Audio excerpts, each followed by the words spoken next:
Hi, thanks so much for joining me again here on the Traveling in Ireland podcast. Now, if you listened to the last podcast episode, we talked about transportation in Ireland. And I told you that today we were going to talk about car rental in Ireland specifically, because that is the method that most people use when they plan their visit to Ireland. Now, for those of you who are new to the podcast, I want to let you know that this is part of my Planning Your Ireland Vacation podcast series that started back in episode 124. So if you haven't listened to the previous episodes, you might want to go back and start at the beginning. So car rental, it's one of those things that it kind of hurts me when people don't know all the differences, I guess, in renting a car in Ireland as opposed to so many other places. There are just a few extra steps that can really make a difference between being prepared and feeling like you landed in Ireland and got fleeced. So, thank you for listening. I really, really appreciate that you're taking the time to plan your Ireland vacation and make sure that it is exactly the way you want it. As always with my podcast, the show notes have so much information, so many links, and so much more than I can actually share in the podcast without making it hours and hours long. So, as always, go ahead, click the show notes for this episode, and dive right in. So, what we're going to start with is a few steps on how to save money on car rental in Ireland. It is expensive. 2022 was crazy expensive due to car rental shortages, or rental car shortages, I should say. And 2023 is shaping up to still be more expensive than it has in the past. So here are a few steps before we get into the 8 steps to rent a car on how to save money in Ireland. The first thing I want to say is do not scrimp on insurance. The Superior CDW, CDW Excess, however the car rental company calls it, that insurance with a zero deductible is often the best money that you're going to spend in Ireland. If you're considering using credit card coverage, I have more information on that in the show notes. I've done both, and I'm going to tell you that zero deductible insurance, it really does bring peace of mind. It's a few $100s extra. I know it's an extra cost, but for the peace of mind it brings, I think it's worth every penny. But again, totally up to you. Lots of information in the show notes. So a few ways to save money on your rental car. If you know how to drive a manual transmission, rent a manual transmission car. Most car rentals in Ireland are a manual transmission. Automatic transmission will cost you more. Rent the smallest vehicle you can be comfortable in, but don't forget about luggage. We've rented cars that seem like they would be a good fit, but then we can't get the luggage in the boot and we have to upgrade at the counter. Always a gutting experience. Only rent the car for the days you need it. Remember, you do not need or want a car in Dublin City. So just don't rent it for those days. Pick it up as you leave. Pick it up or, drop it off as you arrive in the city. Wherever Dublin lands in your itinerary, you don't need a car there. And it costs an absolute fortune to park in Dublin. And a lot of hotels don't even have parking. So check all those things. Return your car to the same location that you rented it from. One-way rentals always cost more. Doesn't matter where you rent them. One-way rentals always cost more. And then Irish Car Rentals offers my listeners a special promotion of 10% off your car rental. So be sure to check irishcarrentals.com and do some comparison shopping. All right, now the 8 simple steps to renting a car in Ireland. So your basic steps, obviously, know your arrival and departure dates and locations. I talked about this just a minute ago. You do not need a car in Dublin. That will shave off, a day or two of your car rental. Also, knowing those departure dates. Are you going to spend a couple days in Dublin before? Are you going to spend a couple days in Dublin after? Just knowing that information is the first place to start. Step number 2 really rolls into that. Do you need a car for your entire trip? No, you don't need a car in Dublin. If you're not going to rent the car at Dublin Airport or in Dublin City Center, you might be able to get away with another day or two shaved off because you're taking the train somewhere. So kind of have a good idea of your itinerary and know the dates that you actually need that rental car. Step 3, research rental car companies. I use a couple of different things. Number 1, like I said, Irish Car Rentals. They offer 10% discount to my listeners with the code IFV. So definitely check Irish Car Rentals when you are doing your research. Another tool I use is Auto Europe. Auto Europe is an aggregator that brings in all the Irish car rental companies, and you put in all of the information about the car you want, the dates and everything, and your pickup and drop off locations. And then it gives you all the prices. You can then compare really apples to apples on the car rentals, cost, type, all of those things. So research those rental companies very carefully. Also, if you belong to or you have points with a company like Hertz, Alamo, Enterprise, all of those companies do operate in Ireland. So check those, see what your discount offers, and write everything down. You really compare things apples to apples, which I guess I'm getting ahead of myself because that's going to be step 5. So you're researching your car rental companies. You know what's available in Ireland from the place that you want to pick up the car and the place you want to drop it off. Step number 4, choose your car. Like I said a little bit earlier, you want to choose a car that is the smallest that you can comfortably use. Keep in mind the comfort level and the number of people you're traveling with. Do you have car seats? Are you traveling with kids that need car seats?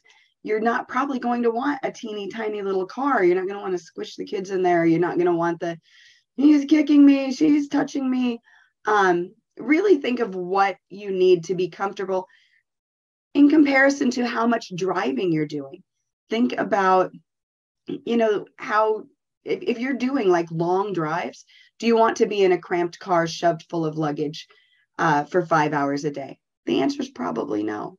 So really think about what you are comfortable in with a car and thinking about, like I said, that luggage. Then you want to get your quotes, comparing apples to apples. Now, this is where the real work comes in, because you have to do a little bit of digging to really know what you're getting with some of the car rental companies. Do you have to go through a few steps to add on the insurance? Do you have to check or uncheck boxes to make sure that you're looking at everything the same? You need to make note of the coverage that's included, the coverage that's not included, and make sure, again, that things are just as similar when you do your comparisons as they can possibly be. If you're comparing one car rental company where you can purchase your excess insurance, in advance online, and another car company where you can't add that insurance online, your totals are going to have a few $100s of difference.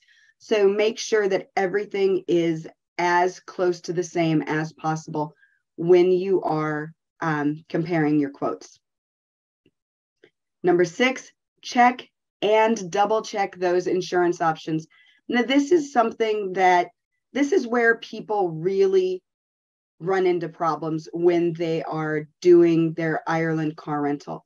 Because if you don't get that excess insurance and you don't have proof of insurance through your credit card company when you land in Ireland, you're going to feel like you landed and got robbed, because they're going to say, no, you have to have this before we let you take the car. So, number 1, why is extra insurance required in Ireland? It's because a lot of the roads are narrow. So the thing you need to know about a dual carriageway in Ireland is that it is literally a dual carriageway. When the roads in Ireland were kind of laid out, platted, whatever you want to call it, they were made to fit 2 carriages side by side. So we're talking horse-drawn carriages. So when the roads seem too narrow for a vehicle, it's because they are. Carriages were not as wide as a car. They are literally a dual carriageway. So nearly 90% of rental cars in Ireland return with some sort of damage. Now, that damage may not be big. It may be a scrape. It may be a knocked off mirror, but it's some sort of damage. And if you don't have that insurance, that damage has to be paid for somehow, whether it's by a hold on your credit card or it's by your credit card insurance covering it. It is somehow paid. So that's why there's extra insurance in Ireland. Now, the thing you're going to notice is that all car rentals in Ireland come with CDW, or collision damage waiver. That is the minimum amount of insurance required in Ireland to have a car on the road. So that doesn't cover anything that you do to it. That is just the liability coverage. It's a legal requirement, the limited liability. So it assists if you damage something, but it doesn't pay for any damages to the rental car in an accident if you are at fault. So whether it's listed as Super CDW, SCDW, CDI excess, the extra insurance is what covers the damage to the car when you drive it. Clear as mud, right? Okay. So what you need to know is that you're going to somehow have to provide insurance. You will purchase the excess CDW. You will have a credit card that covers insurance in Ireland, or you will have a massive hold, 5,000, 7,000 euros on the credit card that you used to reserve the car to cover any damages that happen to that car. So loads of advice, loads of information on that in the show notes. I highly recommend that if you read nothing else, you click over, read step 6 about insurance. It covers what you need to know about travel insurance policies that cover car rental. It covers what you need to know about credit card insurance coverage in Ireland, what you need to have as proof for that. Always, always, always read the fine print. You know, you need to know exactly what's going on with auto insurance in Ireland. All right, on to step 7. Make your car rental reservation. You've done all the hard work. You found the best car, the best price, the best options for your trip. Couple of things to remember before you click the book button.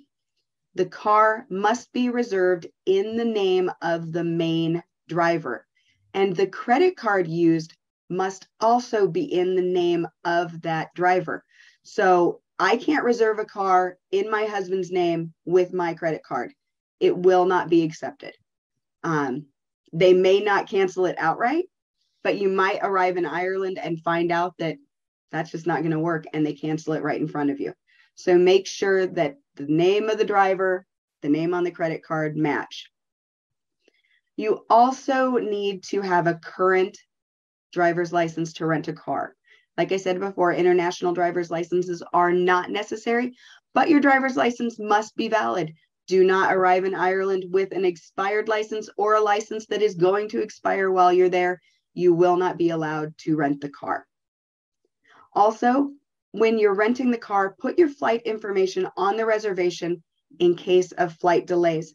They keep track of when flights are coming in, and if you aren't there to pick up your car within a decent amount of time, usually they give you a 2-hour window.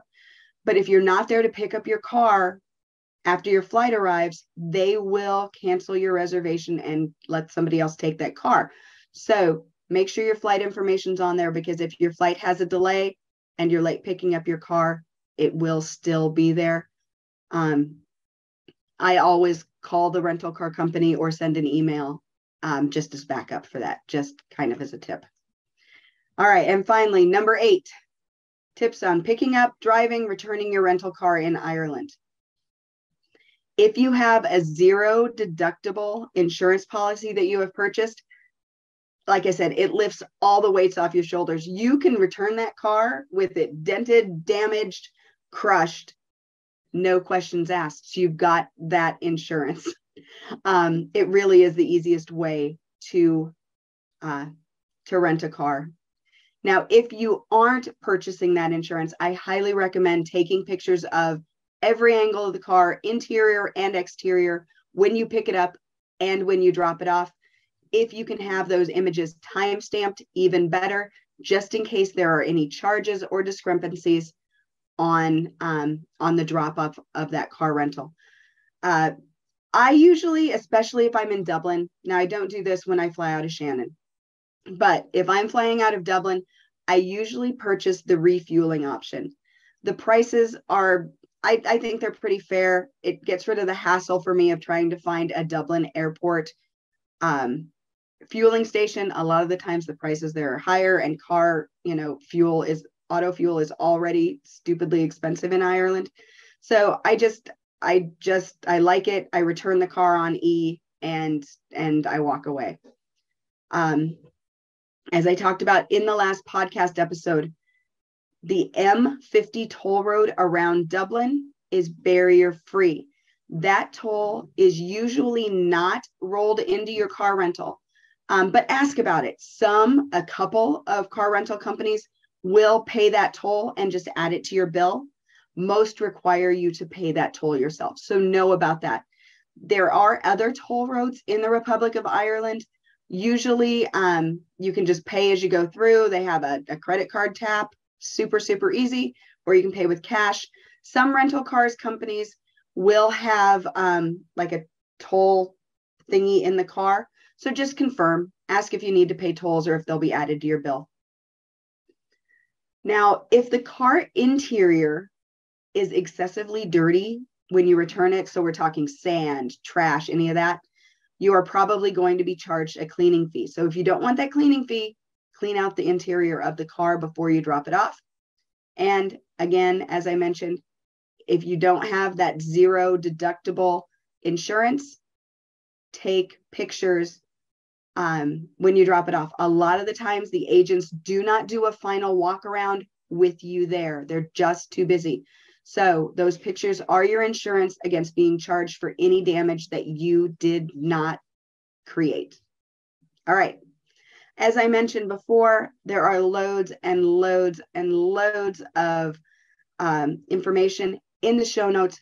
Go ahead, click through, read this article, read it again, study Step 6 one more time, and you are going to be you're going to be so far ahead of most tourists in Ireland who are renting a car. You're going to know everything you need to know, and it will help you have a terrific trip.